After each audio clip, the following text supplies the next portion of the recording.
When playing Blind Drive, it's not just headphones being recommended. For me, headphones are absolutely essential to enjoy and get immersed in this gaming experience. Because with Blind Drive, it's not what you see on the screen, it's what you hear in stereo in your ears that dictates the gameplay and how you play. Blind Drive is a relatively unique experience. There's a few games out there that deal entirely with sound, but this is a unique concept in it. You're strapped and tied into a car under the guise of a scientific experiment, which soon elaborates from that's there in a story context. But you're barreling down a motorway traffic lane in the wrong direction. And so as cars and bikes and ice cream vans and police and ambulances all kind of fly towards you, you can hear the sounds coming in the left and right speakers of your headphones, but you'll need to dodge in the opposite direction. Some will come fast, some will come slow, you'll hear some honking and some yelling, others will just be like Rah! And you really have to knee-jerk react one way or the other. And if you aren't in a position where you can have that stereo sound, the game is nigh on impossible to play. I first played this game and caught the most of the capture that you see here by playing with speakers, but I've got my speakers set up on like opposite ends of a desk so I could kind of get the stereo panning, but my gameplay ultimately improved hugely as soon as I stuck some headphones on. So let that be a warning to you. I love the aesthetic of the graphics on the screen. It reminds me of Knight Rider, but really you could close your eyes and not deal with anything that's on the screen at all and just reactively play to the sound going on around you. And it's like having a audio book of a movie taking place in your ears, because the entire thing across 27 levels is voice acted with some randomization in the actual like things that are coming towards you that you'll need to play. But at certain points, key points in those journeys and levels, voice acting will take over. The beauty of the voice acting is that it's got the man that does the Jackbox party pack in it. I'm a huge fan of Jackbox, so that was an instant win for me.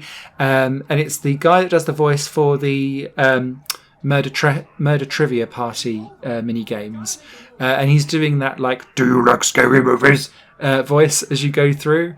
And he starts off as the science experimenter, but it's very quickly alluded to that he's actually much more sinister than it seems.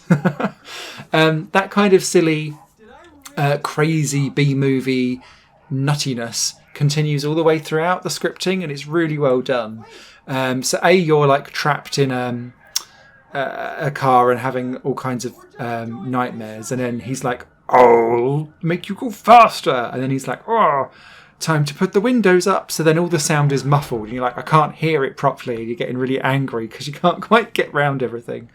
But then it will like take you off-roading because an angry GPS programmed voice is like, turn left now. Come on, arsehole. And things like that.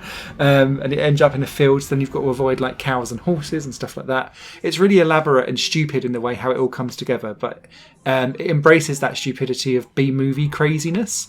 And I absolutely love it. It then also comes down to the gameplay itself, because your car has 3 lives, but you can regain lives back every time you dodge 20 things in a row. Which is handy when you're on normal mode. And you can also, if you can hear someone ringing a bike sound, you can just kill cyclists and that will give you an extra life. Because apparently cyclists have taken over the road. And we must reclaim it as motor vehiclists. There's also the added bonus of smashing into an ice cream van, which gives you like a psychedelic vanilla ice cream. And this heightens your senses and replenishes your life entirely. And it does it in a way that kind of makes it as if you've got supersonic sound, which is quite cool. So yeah, the way how they deal with the audio effects, I thought was really fun and engaging. You don't need to look at the screen in any way, shape or form. There is a blind accessibility option mapped into this as well as hearing impaired stuff too. So if you want to have that mode enabled, then they've thought of that for you as well, which is great. Yeah, thoroughly enjoyable, stupid story, had me thoroughly entertained from beginning to end.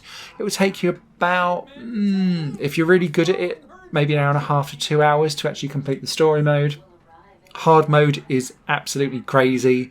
I had to drop it down to easy for me just to kind of see the last few bits, mainly because I was struggling, because sometimes the way how the panning works, and I have tinnitus in my ears, so maybe I'm not the best judge of this. Plus I'm always listening to loud music. But yeah, some of the panning, it kind of pans right out at the last minute, and I was a bit unreactive to some of that on normal mode. Whereas with easy, it gives you a little bit more of a pre-warning as to which direction the sound's coming from, and I was able to cope with that. But yeah, fantastic experience, real hidden gem. Pick it up if this sounds interesting to you, because it's one of those unique gaming experiences that you don't really come across very often, and I thoroughly champion. It's out now on PC. Higher Plane Games is part of the Higher Plane Network, a completely independent media outlet supported by people like you. The goal is to create the best possible content that cultivates a richer indie scene for games as well as music and entertainment.